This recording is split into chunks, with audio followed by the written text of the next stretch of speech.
Salam untuk Anda semua. Hari ini kita mau coba bongkar satu buku yang menarik banget dan penting ini. Perjuangan Kelas karyanya Domenico Losurdo. Ini relevan sekali buat Anda ya, terutama kan sebagai bagian dari kelas bekerja yang juga aktif secara politik di Komite Politik Nasional Partai Buruh misalnya. Pesan utamanya Losurdo ini sebenarnya cukup menohok ya. Katanya perjuangan kelas itu ternyata jauh lebih luas, lebih rumit daripada sekedar urusan buruh lawan majikan di pabrik gitu. Oke deh, kita langsung mulai aja ya. Apa sih poin kunci dari Losurdo ini yang perlu kita pegang pertama kali? Ya, jadi Losurdo itu sebetulnya kayak mengingatkan kita lagi ke kalimat paling awal di Manifesto Komunis. Anda ingat kan? Sejarah semua masyarakat adalah sejarah perjuangan kelas. Nah, yang penting, kata perjuangan di teks aslinya itu bentuknya jamak. Perjuangan-perjuangan kelas. Ini bukan cuma slogan loh. Menurut Losurdo, ini kunci buat memahami, ya, berbagai macam konflik. Konflik sosial, ekonomi, politik, sepanjang sejarah. Nggak cuma di zaman industri modern aja. Dia juga menolak keras itu pandangan beberapa pemikir kayak Dahrendorf atau Habermas dulu yang bilang perjuangan kelas udah selesai atau diredam sama negara kesejahteraan. Justru kata Losurdo, negara kesejahteraan itu, yaitu sendiri adalah buah dari perjuangan kelas di masa lalu. Dan sekarang, upaya buat ngebongkar negara kesejahteraan itu, yaitu juga bentuk perjuangan kelas, tapi dari sisi yang lain gitu. Menarik sekali. Jadi perjuangan kelas itu nggak pernah padam ya, cuma mungkin bentuknya aja yang sering kita nggak sadari. Nah, kalau gitu bentuk-bentuk apa saja nih yang sering terlewat menurut Losurdo? Ya, Losurdo menyoroti beberapa yang krusial. Dan dia sering ngutip Marx sama Engels sendiri kok. Pertama, perjuangan bangsa yang ditindas. Contoh klasik ya, Irlandia oleh Inggris dulu, atau Polandia di bawah Tsar Rusia. Marx ngelihat ini bukan sekedar isu nasionalisme biasa aja. Tapi ini bentuk perjuangan kelas, di mana soal sosial itu munculnya dalam wujud soal nasional gitu. Penindasan bangsa itu kan bagian dari sistem kerja internasional yang eksploitatif, yang nggak adil. Kedua, nah ini mungkin lebih mengejutkan, perjuangan melawan perbudakan. Kayak perang sipil di Amerika melawan perbudakan kulit hitam atau revolusi budak di Haiti. Marx melihat ini sebagai perjuangan emansipasi yang, wah, luar biasa besar dampaknya. Losurdo negasin lagi. Aneh kan kalau kita anggap perjuangan lawan perbudakan upah itu perjuangan kelas, tapi perjuangan melawan perbudakan harfiah yang nyata terhadap orang kulit hitam, kok nggak dianggap begitu? Iya, masuk akal juga ya kalau dipikir begitu. Ketiga, ada perjuangan perempuan. Melawan apa yang Engels sebut sebagai perbudakan domestik yang terselubung. Posisi perempuan dalam masyarakat, termasuk pembagian kerja di keluarga, itu dilihat sebagai cerminan tatanan sosial yang lebih besar. Ini juga perjuangan melawan relasi pemaksaan kan? Keempat, bahkan konflik antar kelompok borjuis sendiri, atau antar negara kapitalis. Persaingan bisnis yang ketat, perang dagang, perang kolonial, bahkan sampai Perang Dunia Pertama, itu semua juga bisa dilihat sebagai wujud perjuangan kelas, tapi antar borjuasi dari negara-negara yang berbeda. Wah, jadi luas banget ya cakupannya kalau gitu. Artinya Losurdo ini ngelihat semua ini saling nyambung gitu, di bawah satu payung besar perjuangan kelas. Tepat sekali. Anggap aja perjuangan kelas itu kategori umumnya, genusnya lah.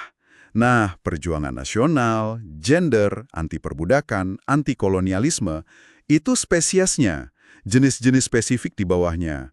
Akarnya sama semua, di basis material, cara masyarakat ngatur produksi, distribusi kekayaan, dan hubungan sosial yang muncul darinya. Termasuk pembagian kerja antar negara, di dalam negeri sampai di tingkat keluarga. Semua ini kan yang menciptakan kondisi penindasan dan eksploitasi. Jadi ini bukan cuma soal bagi-bagi kue ekonomi aja ya, tapi juga perjuangan untuk diakui sebagai manusia seutuhnya, melawan proses dehumanisasi.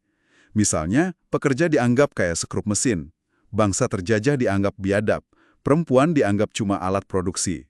Itu kan dehumanisasi. Oke, paham. Tapi gimana kalau revolusi udah terjadi? Kayak di Rusia atau Tiongkok dulu misalnya. Apakah perjuangan kelas otomatis selesai di negara-negara sosialis itu? Wah, sama sekali enggak. Losurdo ngutip Lenin lagi nih.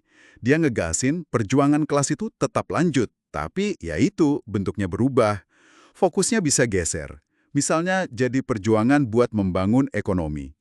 Biar bisa keluar dari kemiskinan, dari keterbelakangan. Ini juga perjuangan kelas loh, kata tokoh kayak Mao dan Che Guevara.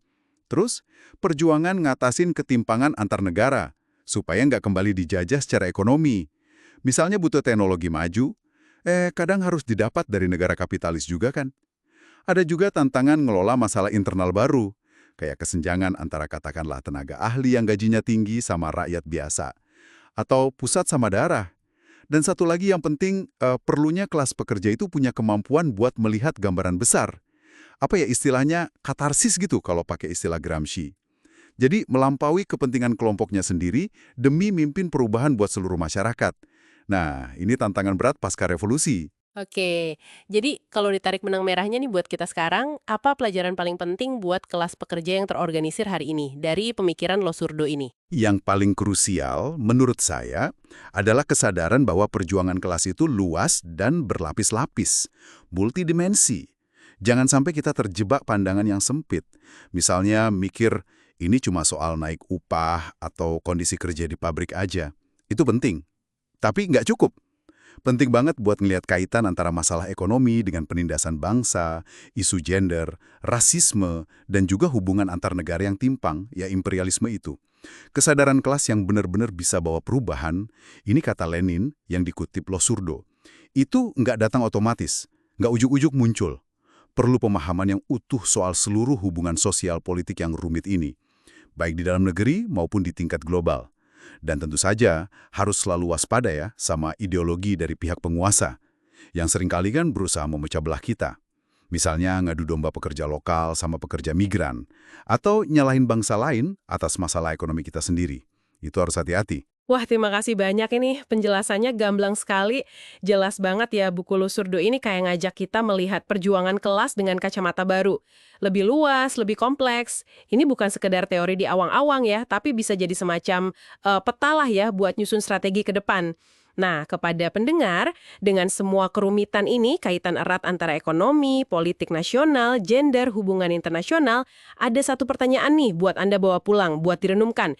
Gimana caranya strategi perjuangan kelas pekerja di Indonesia saat ini bisa lebih jitu lagi dalam menyambungkan berbagai bentuk penindasan tersebut, tapi tanpa kehilangan fokus pada tujuan besar kita bersama, yaitu emansipasi atau pembebasan sejati. Sekian dulu pembahasan kita kali ini, sampai jumpa!